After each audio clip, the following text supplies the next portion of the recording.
by next week, kama unga haijafika shilingi 100, maandamano yanafanya nini?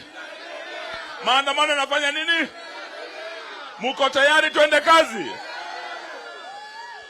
Mwisho, sababu kuna wenzangu nataka niwalete wasalimu. Maandamano ambayo yatakuja baada ya Ramadhan next week, tunataka wale wafanyikazi wa umma wote ambao hawajapewa pesa yao wajiunga kwa maandamano. Sawa sawa?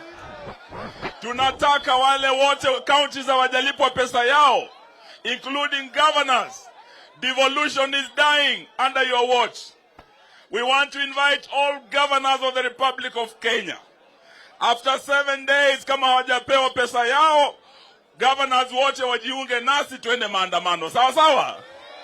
Tuweke pressure hadi pesa ya county ifanye nini? Itolewe. Muko tayari jamani? Muko tayari?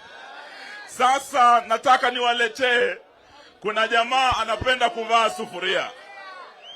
Kuna jamaa anapenda kuvaa sufuria.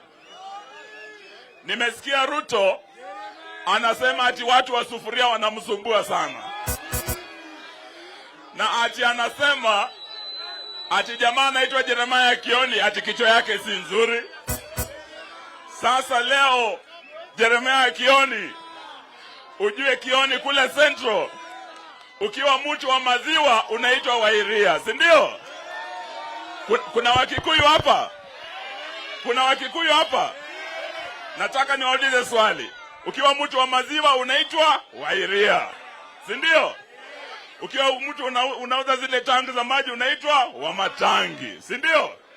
Na ukiwa mtu wa sufuria unaitwa nini kwa Kikuyu? Wamatufuria. Wamatufuria, kuja uongee na watu yako. Na usitoe sufuria mpaka unga ifike shilingi 100. Sawa sawa?